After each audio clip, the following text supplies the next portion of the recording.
¿Alguna vez te has preguntado cómo alguien elegido por Dios podría convertirse en uno de los peores líderes de la historia? Imagina un reino donde el poder corrompe de tal manera que incluso los elegidos por el Todopoderoso se vuelven en su contra. En este video, vamos a explorar las impactantes historias de los 4 peores reyes que gobernaron Israel y Judá. Estos monarcas no solo desafiaron la voluntad divina, sino que llevaron a sus reinos al borde de la destrucción. Sin embargo, antes de adentrarnos en las oscuras historias de estos 4 reyes, es fundamental entender el contexto en el que gobernaron.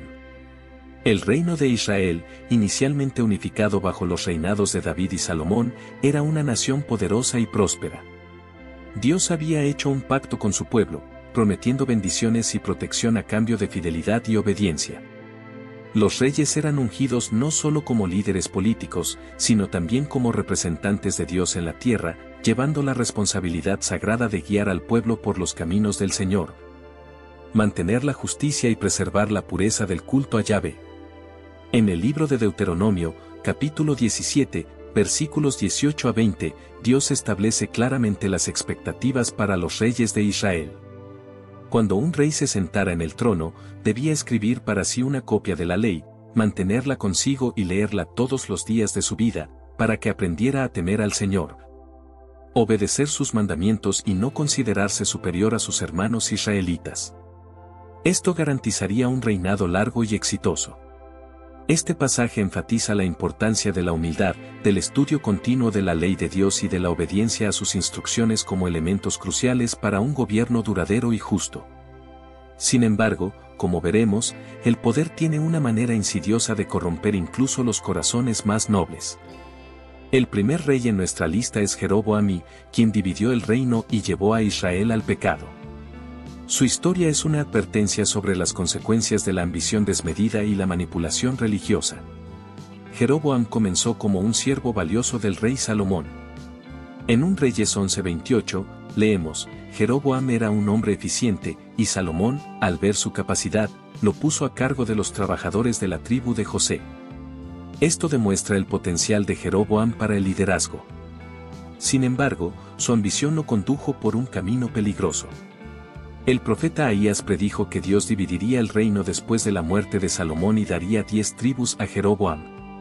Esta profecía, registrada en 1 Reyes 11, 29-39, venía acompañada de una promesa y una advertencia: Dios garantizaría una dinastía duradera a Jeroboam si él seguía los caminos del Señor, como lo había hecho David. Sin embargo, Jeroboam decidió confiar en su propia sabiduría en lugar de confiar en Dios.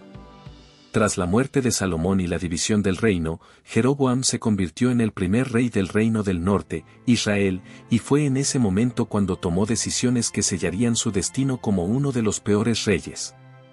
Temiendo que su pueblo volviera su lealtad hacia Jerusalén y hacia la casa de David, Jeroboam hizo algo impensable: creó su propio sistema religioso para competir con el culto en el templo de Jerusalén. En 1 Reyes 12, 28-29, leemos, después de haberse aconsejado, el rey mandó hacer 2 becerros de oro y dijo al pueblo, aquí están tus dioses, oh Israel, que te sacaron de Egipto. Colocó un becerro en Betel y otro en Dan. Este acto fue una violación directa del segundo mandamiento, que prohíbe la creación de ídolos, y una deliberada violación del pacto de Dios con Israel. Jeroboam estaba esencialmente recreando el pecado del becerro de oro que los israelitas habían cometido en el desierto. Al hacerlo, no solo llevó al pueblo de vuelta a un pecado antiguo, sino que también institucionalizó la idolatría como una política de Estado. Las consecuencias de este acto resonaron por generaciones. Al establecer centros de adoración alternativos en Betel y Dan, Jeroboam desvió al pueblo del verdadero culto a Dios y creó una tradición de apostasía que contaminó al reino del norte durante siglos. La Biblia frecuentemente se refiere a los pecados de Israel como los pecados de Jeroboam, destacando el impacto duradero de sus acciones. En 1 Reyes 14:16, el profeta Ahías declara, y Dios entregará a Israel por los pecados que Jeroboam cometió y que hizo cometer a Israel. Esta profecía no solo condenó a Jeroboam, sino que también predijo el destino trágico de todo el reino del norte. La apostasía institucionalizada por Jeroboam abrió las puertas a prácticas aún más corruptas, como la adoración a Baal y otros dioses paganos. Él falló por completo en su responsabilidad de guiar al pueblo por los caminos de Dios, alejándolos activamente del Señor. El legado de Jeroboam sirve como un recordatorio de cómo las decisiones de un líder pueden tener repercusiones que trascienden su propio reinado e impactan a futuras generaciones. Además de sus implicaciones religiosas, la creación de un sistema religioso alternativo tuvo profundas consecuencias políticas y sociales. Al separar a Israel del centro de adoración en Jerusalén, Jeroboam rompió los lazos culturales y espirituales que unían a las tribus, solidificando la división entre el norte y el sur y quebrando la identidad nacional de Israel como el pueblo elegido de Dios. Además, al establecer un sacerdocio fuera de la línea levítica, Jeroboam socavó la estructura religiosa ordenada por Dios. En 1 Reyes 12:31, leemos, Jeroboam construyó santuarios en los lugares altos y nombró sacerdotes del pueblo, aunque no fueran levitas. Esta acción abrió el camino para la corrupción y el abuso del poder religioso, eliminando las salvaguardas espirituales que debían proteger al pueblo. La tragedia del reinado de Jeroboam es aún más acentuada porque tuvo diversas oportunidades de arrepentirse. En un incidente registrado en 1 Reyes 13, un profeta de Judá profetizó contra el altar en Betel. Cuando Jeroboam ordenó que arrestaran al profeta, su mano se paralizó y el altar se rompió, cumpliendo la profecía. Este milagro debería haber sido una advertencia para Jeroboam, pero él no cambió su comportamiento. Incluso después de que su mano fuera restaurada milagrosamente, Jeroboam continuó en su maldad. 1 Reyes 13, 33-34 nos dice, a pesar de este evento, Jeroboam no cambió su conducta, sino que siguió nombrando sacerdotes de entre el pueblo común para los altares idólatras. Este fue el pecado que llevó a la destrucción de su dinastía.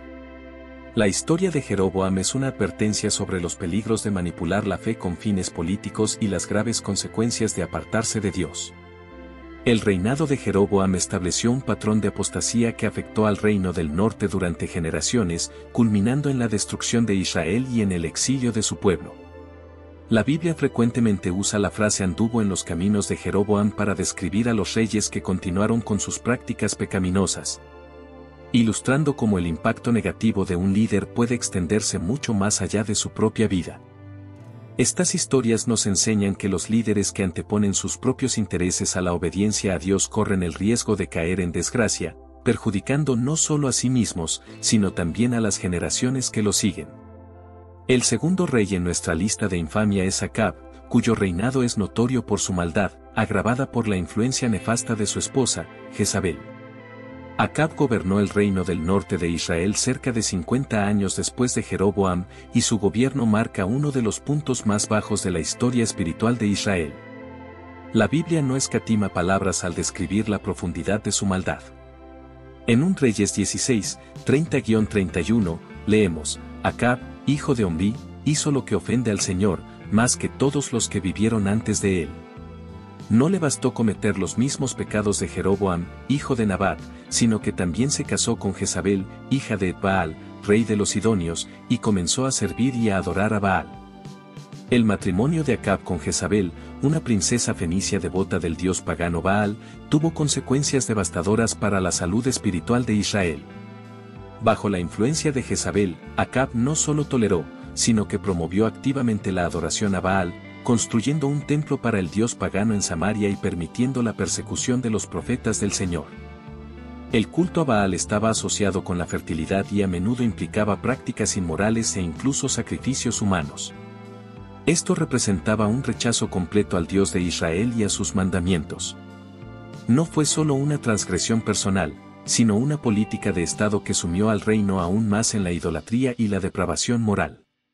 El reinado de Acab estuvo marcado por una serie de enfrentamientos dramáticos con el profeta Elías, quien se destacó como una voz solitaria por la verdad en medio de una apostasía generalizada. Uno de los episodios más famosos de este periodo es el enfrentamiento en el Monte Carmelo, narrado en 1 Reyes 18. En este evento épico, Elías desafió a 450 profetas de Baal y a 400 profetas de Aserá a una prueba pública para demostrar quién era el verdadero Dios. El desafío era simple, cada lado prepararía un sacrificio, pero no encendería el fuego. El Dios que respondiera con fuego sería reconocido como el verdadero Dios. Los profetas de Baal pasaron horas realizando rituales frenéticos, pero no sucedió nada. Entonces, Elías preparó su altar, derramó agua sobre el sacrificio y ofreció una simple oración. Inmediatamente, fuego descendió del cielo, consumiendo el sacrificio, las piedras del altar y toda el agua a su alrededor. Este milagro espectacular llevó al pueblo a clamar: «El Señor es Dios. El Señor es Dios». Este evento debería haber sido un punto de inflexión para Acab y para todo el reino. Sin embargo, incluso después de esta increíble demostración del poder de Dios, Acab permaneció endurecido en su corazón, incapaz de arrepentirse y volverse al Señor. La negativa de Acab a arrepentirse, incluso ante pruebas tan claras, ilustra la profundidad de su corrupción espiritual y la poderosa influencia negativa que Jezabel ejercía sobre él. Además de su idolatría, Acab también fue conocido por su injusticia y codicia, ejemplificadas en el episodio de la viña de Nabot. Esta historia, narrada en 1 Reyes 21, revela la magnitud de la corrupción moral de Acab. El rey codiciaba la viña de Nabot, que estaba cerca de su palacio, y le ofreció comprarla o cambiarla por otra tierra. Sin embargo, Nabot se negó, citando la ley de Dios que prohibía la venta permanente de la herencia familiar. Frustrado y abatido, Acab se retiró, pero Jezabel, al percibir su tristeza, tomó el control de la situación. Ella ideó un plan malvado, acusando falsamente a Nabot de blasfemia y traición, lo que llevó a su ejecución por lapidación. Con Nabot muerto, Acab tomó posesión de la viña deseada. Este acto de tiranía y asesinato revela la completa falta de respeto de Acab por la ley de Dios y los derechos de su pueblo. No solo falló en proteger a los inocentes, sino que activamente participó en su opresión para satisfacer sus propios deseos egoístas. La respuesta de Dios a esta maldad fue rápida y severa. El profeta Elías fue enviado para confrontar a Acab en su nueva viña, que había adquirido de manera ilícita. En 1 Reyes 21, 20-22, leemos las palabras de condenación proferidas por Elías. Acab le dijo a Elías: «¿Así que me has encontrado, enemigo mío?» «Sí, te he encontrado», respondió Elías, «porque te has vendido para hacer lo que ofende al Señor. Voy a traer calamidad sobre ti. Barreré con tus descendientes y acabaré con todos los varones de tu familia, esclavos o libres». Esta profecía no solo condenó a Acab y Jezabel a un final violento, sino que también decretó el fin de su dinastía. La gravedad de esta sentencia refleja la magnitud de los pecados de Acab a los ojos de Dios. Su idolatría, injusticia y rebelión no solo corrompieron su propia alma, sino que amenazaban con arrastrar a todo el reino hacia la ruina espiritual y moral. Sorprendentemente, la historia de Acab contiene un giro inesperado. Después de escuchar la condena de Elías, Acab mostró arrepentimiento. En 1 Reyes 21, 27-29, leemos: «Cuando Acab escuchó estas palabras, rasgó sus vestiduras, se vistió de tela de saco y ayunó. Dormía en tela de saco y andaba humildemente. Entonces la palabra del Señor vino a Elías, el tisbita: ¿Has notado cómo Acab se ha humillado ante mí? Como se ha humillado, no traeré esta calamidad en sus días, sino que la traeré en los días de su hijo». Este momento de arrepentimiento demuestra que, incluso los líderes más corruptos, todavía tienen la capacidad de responder a la reprensión divina. Sin embargo, es importante señalar que, aunque Dios pospuso parte del juicio debido a la humildad de Acab, las consecuencias de sus pecados aún serían inevitables. El arrepentimiento de Acab, aunque genuino en ese momento, fue superficial y de corta duración, pues pronto volvió a sus antiguos caminos. El final de Acab fue tan trágico como su vida. Murió durante una batalla contra los sirios, como se narra en 1 Reyes 22. A pesar de haberse disfrazado para evitar ser identificado, una flecha al azar lo alcanzó. Acab murió lentamente, mientras su sangre fluía al fondo de su carro de guerra. Cuando lavaron el carro en Samaria, los perros lamieron su sangre, cumpliendo la profecía de Elías. Su muerte infame sirve como un sombrío recordatorio del destino que espera a aquellos que persisten en desobedecer a Dios. El reinado de Acab dejó un legado de idolatría e injusticia que continuó impactando a Israel durante generaciones. La influencia maligna de Acab y Jezabel no se limitó a su tiempo de vida, su hija Atalía también trajo caos e idolatría al reino de Judá. La historia de Acab nos enseña sobre los peligros de permitir influencias corruptas en nuestras vidas, la necesidad de permanecer fieles a Dios, incluso frente a tentaciones y desafíos, y las graves consecuencias que un liderazgo impío puede tener sobre una nación entera. El tercer rey en nuestra lista es Manasés, rey de Judá, cuyas acciones perversas sorprendieron incluso a los estándares de una época ya marcada por la apostasía. Manasés, el tercer rey en nuestra lista, fue uno de los reyes más perversos de Judá. Su reinado duró 55 años, el más largo entre todos los reyes de Judá e Israel. Sin embargo, su longevidad no trajo prosperidad ni justicia al reino. Por el contrario, Manasés condujo a Judá por un camino de depravación espiritual sin precedentes. La Biblia describe sus acciones en términos duros y claros. En 2 Reyes 21, 2-6, leemos, hizo lo que ofende al Señor, siguiendo las prácticas detestables de las naciones que el Señor había expulsado de delante de los israelitas. Reconstruyó los altares idólatras que su padre Ezequías había derribado. También levantó altares para Baal e hizo un poste sagrado, como lo había hecho Acab, rey de Israel. Se inclinó ante todos los astros del cielo y les rindió culto. Construyó altares en el templo del Señor, del cual el Señor había dicho, en Jerusalén pondré mi nombre. En los 2 atrios del templo del Señor, construyó altares para todos los astros del cielo. Llegó al extremo de sacrificar a su propio hijo en el fuego. Practicó la hechicería, la adivinación y consultó a médiums y espiritistas. Hizo muchas cosas que ofenden al Señor, provocando su ira. El contraste entre Manasés y su padre, Ezequías, no podría ser mayor. Mientras Ezequías había trabajado diligentemente para purificar el culto en Judá y restaurar la adoración al verdadero Dios, Manasés revirtió todas esas reformas y sumergió al reino nuevamente en la idolatría. No solo reintrodujo prácticas paganas, sino que fue más allá, llevando la idolatría a niveles nunca antes vistos en Judá. Manasés construyó altares para falsos dioses dentro del mismo templo del Señor, profanando el lugar más sagrado del reino. Esta actitud no solo era un alejamiento de Dios, sino una afrenta directa y deliberada contra él. Además de la idolatría, Manasés cometió una de las abominaciones más terribles, el sacrificio de su propio hijo en el fuego, una práctica pagana asociada al culto a Moloc. Este acto de crueldad indescriptible muestra hasta qué punto Manasés estaba dispuesto a llegar en su rebelión contra Dios. El sacrificio de niños era visto como una de las formas más extremas de idolatría y rebelión, una violación directa de la santidad de la vida humana que Dios había establecido. Manasés también sumergió a Judá en la oscuridad espiritual al practicar la hechicería, la adivinación y consultar a médiums y espiritistas, todas prácticas que Dios había prohibido expresamente en la ley de Moisés. En Deuteronomio 18, 10-12, Dios declaró, no permitas que alguien sacrifique a su hijo o hija en el fuego, practique adivinación, se dedique a la magia, haga presagios, practique la hechicería. Haga encantamientos, consulte a un médium o espiritista, o consulte a los muertos. El Señor detesta a quien hace estas cosas. Al abrazar estas prácticas, Manasés estaba rechazando directamente la autoridad de Dios y buscando poder y conocimiento en fuentes malignas. El impacto del reinado de Manasés fue tan devastador que la Biblia lo responsabiliza directamente por el eventual exilio de Judá. En 2 Reyes 21, 11-12, leemos la condena divina de sus acciones. Manasés, rey de Judá, ha cometido estas prácticas repugnantes.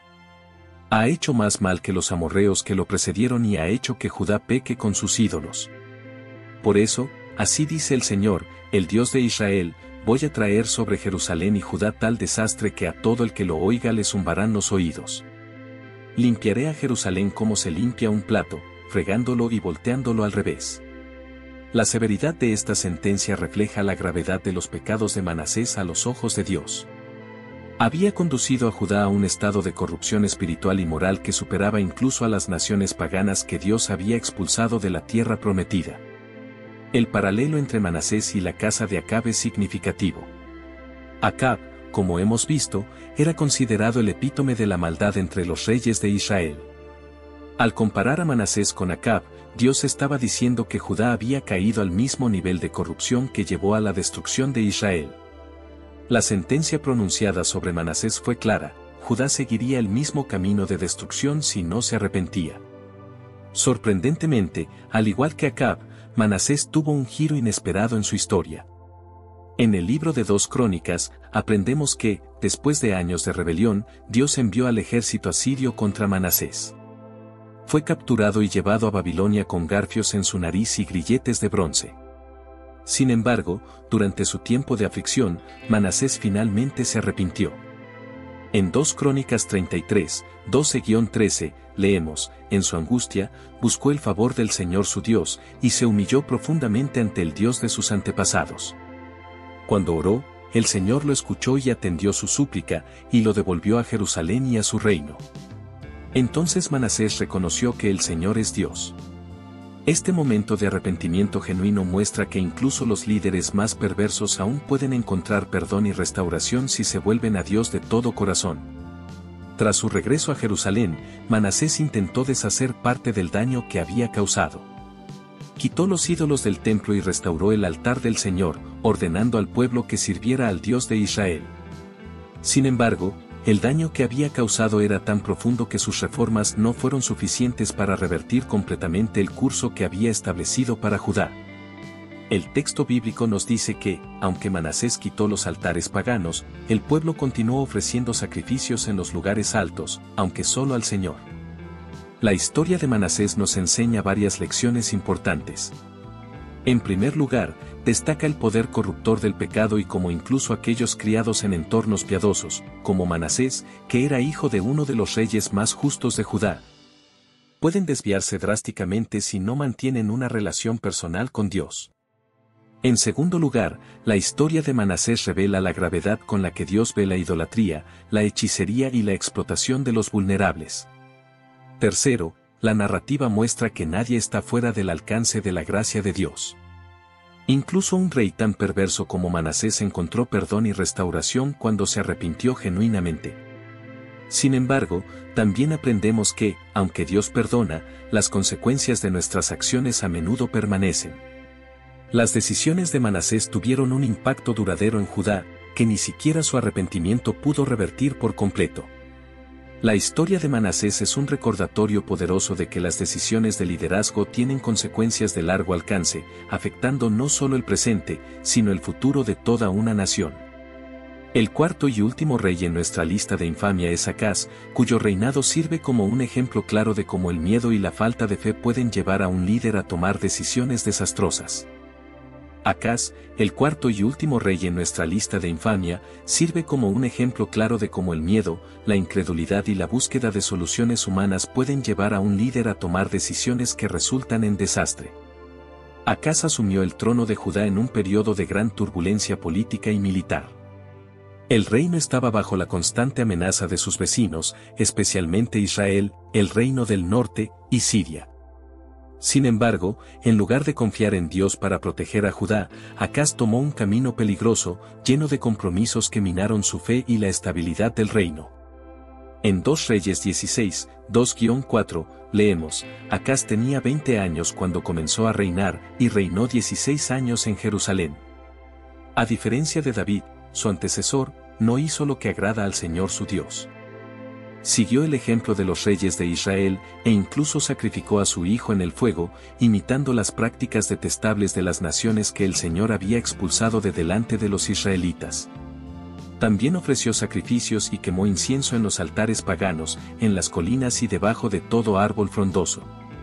Desde el comienzo de su reinado, Acaz demostró una inclinación hacia la idolatría y una falta de fe en Dios. Una de las decisiones más condenables de su gobierno fue la práctica del sacrificio de su propio hijo, una terrible repetición de las prácticas idólatras de las naciones paganas vecinas, como el culto al dios Moloc. Este sacrificio era una violación directa de la ley de Dios y un completo rechazo de los valores que habían sido establecidos para el pueblo de Judá. Al imitar las prácticas de las naciones paganas, Acaz demostraba su total falta de fe y temor al Señor.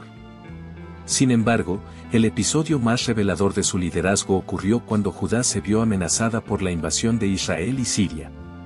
En lugar de confiar en Dios para su protección, como lo hicieron sus antecesores justos, Acaz decidió buscar una alianza con Asiria, una potencia extranjera pagana.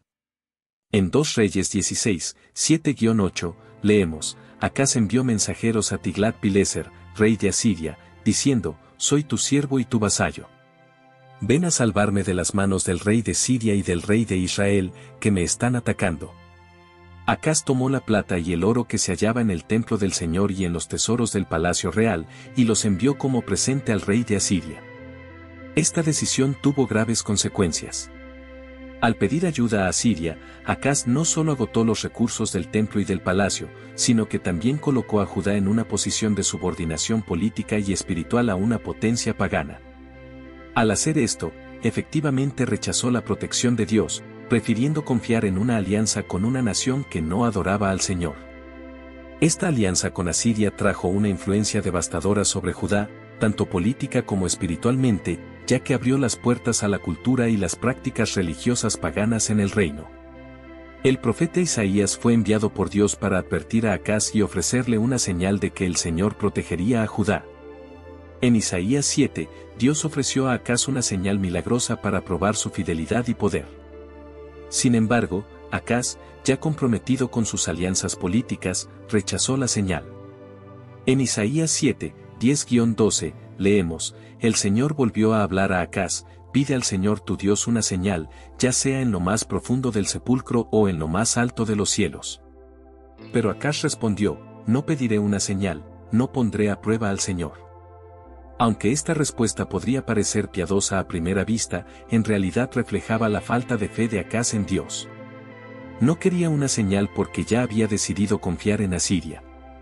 Este episodio destaca la tragedia de su liderazgo, prefirió depender de recursos humanos y alianzas políticas en lugar de buscar la ayuda de Dios. Esta negativa a buscar la ayuda divina a favor de soluciones humanas es una de las lecciones centrales de su historia. La alianza con Asiria no solo fracasó en garantizar la seguridad a largo plazo para Judá, sino que también trajo una influencia pagana directa sobre el reino. En 2 Reyes 16, 10-11, leemos que Acaz, tras visitar Damasco y ver un altar pagano que le impresionó, envió un modelo del altar a Urías, el sacerdote en Jerusalén, ordenándole que construyera una réplica.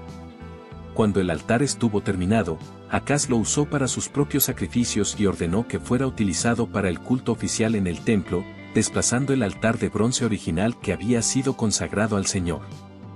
Este acto simboliza cómo Acaz estaba dispuesto a comprometer la pureza del culto a Dios por su fascinación con las prácticas paganas extranjeras. No solo introdujo prácticas paganas en su vida personal, sino que también corrompió el culto nacional, llevando al pueblo de Judá aún más lejos de Dios. El legado de Acaz es un testimonio de los peligros de abandonar la fe en Dios en tiempos de crisis. Su miedo y falta de fe lo llevaron a buscar soluciones humanas, comprometer su devoción a Dios y minar la integridad espiritual de Judá. Las acciones de Acaz contrastan profundamente con la fe de su hijo y sucesor, Ezequías, quien trabajó para revertir los daños causados por su padre. Ezequías restauró el culto a Dios y guió a Judá de nuevo por el camino de la justicia y la fe en el Señor. Sin embargo, el impacto de las acciones de Acaz fue profundo y continuó sintiéndose mucho después de su reinado. La historia de Acaz nos enseña que las decisiones tomadas por miedo, falta de fe y compromiso espiritual pueden traer consecuencias devastadoras. Al rechazar la guía de Dios y de los profetas, Acaz comprometió la integridad espiritual de Judá, así como la seguridad política de su nación. Su ejemplo sirve como un recordatorio poderoso de que la verdadera seguridad y prosperidad de una nación no provienen de alianzas políticas o poder militar, sino de la fidelidad a Dios y la obediencia a su voluntad. Al analizar las historias de estos 4 reyes, Jeroboam, Acab, Manasés y Acaz, vemos un patrón perturbador de cómo el poder, cuando no está anclado en la fe y la obediencia a Dios, puede llevar a consecuencias desastrosas. Jeroboam nos muestra cómo la ambición política y el miedo pueden llevar a un líder a comprometer la verdad e instituir prácticas que alejan al pueblo de Dios. Acab nos enseña sobre los peligros de permitir influencias corruptas en nuestras vidas y liderazgo, con su sumisión a Jezabel llevando a Israel a niveles de idolatría e injusticia. La historia de Manasés es un recordatorio de que nadie está más allá de la gracia de Dios, pero también de cómo las acciones de un líder pueden tener consecuencias duraderas. Y Acaz nos muestra cómo el miedo y la falta de fe pueden llevar a decisiones que comprometen no solo la integridad espiritual, sino también la seguridad e identidad de una nación. Estas historias, aunque antiguas, aún resuenan con verdades eternas sobre liderazgo, fe y las consecuencias de nuestras decisiones. Nos recuerdan que el poder debe ejercerse con humildad y sumisión a la voluntad de Dios. Por encima de todo, estas narrativas nos enseñan la importancia de permanecer fieles a Dios, confiando en su guía y protección, incluso en tiempos de crisis. Que podamos aprender de los errores de estos reyes y buscar ser líderes en cualquier esfera de influencia que tengamos, que honren a Dios. Sirvan al pueblo con integridad y dejen un legado de fe y justicia para las futuras generaciones. Si quieres seguir aprendiendo más sobre estas poderosas lecciones bíblicas y cómo aplicarlas en tu vida diaria, no olvides suscribirte a Narrativas de Fe en YouTube. Activa la campanita para no perderte ninguno de nuestros videos, donde exploramos la sabiduría de la Biblia y su relevancia hoy. Únete a nuestra comunidad y juntos profundicemos en la palabra de Dios.